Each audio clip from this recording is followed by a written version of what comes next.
fourthly, or the fourth mas'ala, the people are of two extremes and a middle path when it comes to these madhabs. Two extremes and a middle path when it comes to these madhabs. There are those that say the haqq is within these madhabs, and the haqq does not leave these four madhabs.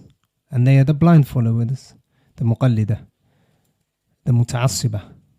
They are those who blind follow these madhabs and say whatever is found in these madhabs is the truth, and whatever is not found in them, then it is not the truth. To the extent that some of them say that my madhab, whatever madhab they are upon, is the truth. Is the truth. And every mas'ala is correct in it. And all of the other madhabs are batil, are false. To the extent that in some of the books you will find some of them say, discussing, is it permissible for a Shafi'i man to marry a Hanafi woman? Or is it permissible for a Shafi'i to pray behind the Hanafi? Or is it permissible for a Hanafi to pray behind a Shafi'i?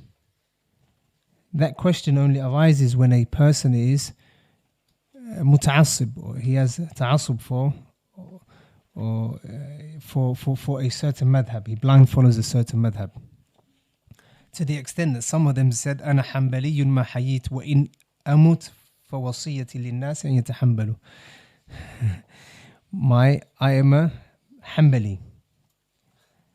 ما حييت, for as long as I live. And if I die, my wasiyah and my will advice to the people is that they take the methodology of the Hanabila.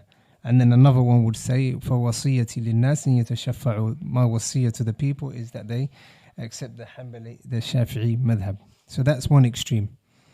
The other extreme are those who belittle and degrade the four madhabs. And they are just as bad as the first. They are just as bad as the first. To the extent that you see them belittling Imam Abu Hanifa, rahmatullah alayhi, Imam Malik, Imam Shafi'i, Imam Ahmad, rahmatullah alayhim, ajma'in, and saying these madhabs are a reason for the Muslims to differ, or these madhabs are a reason for leaving the sunnah of the Prophet sallallahu alaihi wasallam, and we're going to follow the dalil, we're not going to follow the madhabs, which is wrong, obviously, because that means that the madhabs are not based on evidence, and that is wrong, because they are based upon evidence. We just studied their usul, right? So every mas'ala in their madhahib is based upon one of these usul. So that is also one extreme, and that's common nowadays, especially in the UK. Why? Because due to the widespread of ignorance, where you find the person who can't differentiate between shagd and rukun saying, I'm not going to follow these madhahib because of this and this and this, degrading the madhabs, which is طيب, ما في مشكلة, يعني there's no problem if you don't want to follow a madhab. It is not wajib aini, it is not even kifai. Lakin, to degrade them and to demonize and belittle them, that is what is wrong. Because these madhabs, every single madhab is a university in its own. In a university, you find different kulliyat, right? In a university, you find different faculties, right? That's exactly how these madhabs are. You find the faculty of fiqh, the faculty of usul al-fiqh, the faculty of tafsir, the faculty of gharaib al-hadith, and so on. So every madhab is an institute on its own. And it has been preserved by not just one imam. So when you hear the madhab of the Hanafiya, don't think it's just one ra'i or one opinion. Or Imam Abu Hanifa. La. Imam Abu Hanifa, rahmatullahi alayhi, his madhab was like a majma' fiqhi. It was like the gathering of fuqaha, scholars of his time. And they would discuss different issues and different masail. So the madhab, for it to be called a madhab, it would be discussed in detail by Muhammad ibn Hassan al-Shaybani, Imam Abu Hanifa, Imam Abu Yusuf, al-Qaadi, and so on, and all of the other imams. Likewise, the madhab of the Malikiyah. It's not just the fiqh of Imam and the opinions of Imam Malik. La, it's also the fiqh of his students and the evolution that madhab came through. Likewise, the madhab of the Shafi'iyah. To the extent that Imam Nawawi, rahmatullah alayhi, in the Shafi'i madhab, his opinions are considered strong, sah? And he authored many books. Like when did Imam An-Nawawi rahmatullahi alayhi pass away? 600 and something, right? When did Imam Shafi'i pass away? 204. How many years between them? Roughly about 300 and 400 years, right? So when you hear of these madhahib, likewise, مثلا Ibn Qudama rahmatullahi alayhi or Shaykh al-Islam, in about the 7th, 8th, 5th, 6th, 7th century they passed away. Imam Ahmad passed away when? 241. Lakin these Imams are still from the Imams of that madhab. And they preserved the madhab and they authored the madhab. And there's different riwayat in the madhab, narrations in the madhab. So when someone says, I'm not going to, when you see someone belittled in the madhahib, know that that person is a person upon ignorance. طيب. The third group who are upon the middle path are those that respect these madhahib, that respect every single madhab, whether it's the madhab of the Hanafiya, the Malikiyya, the Shafi'iyya or the Hanabila. They respect these madhahib. And they respect the imams of these madhahib.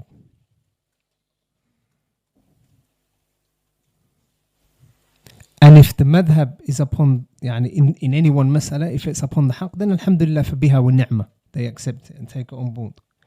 If the madhab's opinion is slightly weaker in that sense, then they say al-haqqu ahabbu ilayna. The truth is more beloved to us. So they follow the sunnah of the Prophet sallallahu alaihi wasallam. So they respect and honor the madhahib and the imams of those madhahib. And they also respect and love the haqq, the Quran and the sunnah, and they follow the evidence.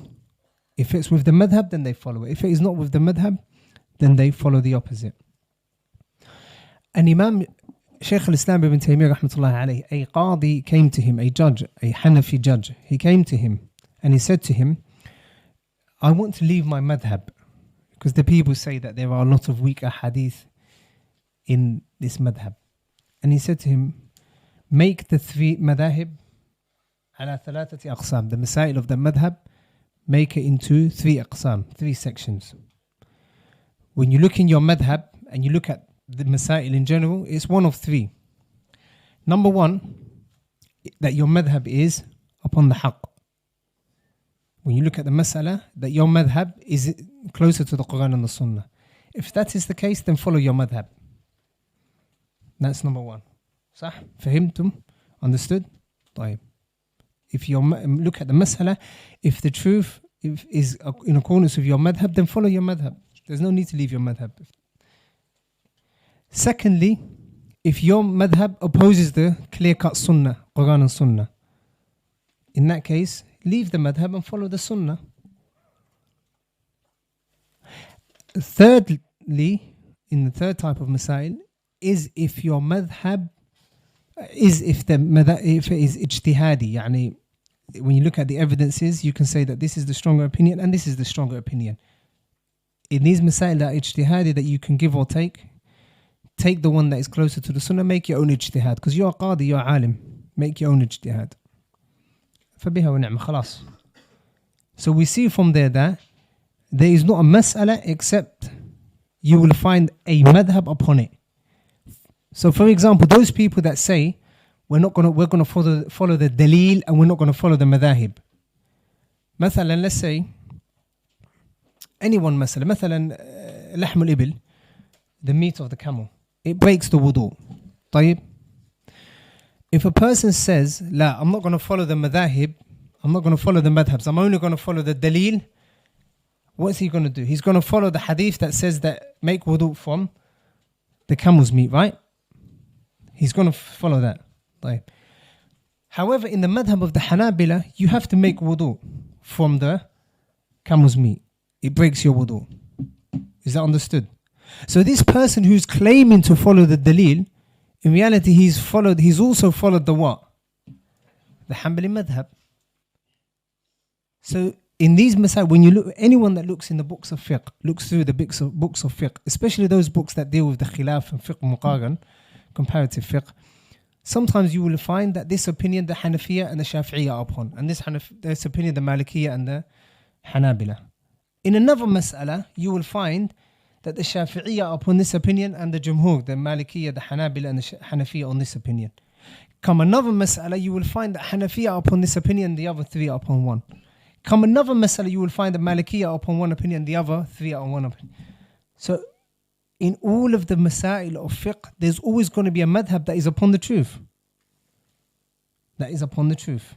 So it is not to say that these madhabs are not based upon evidence. طيب.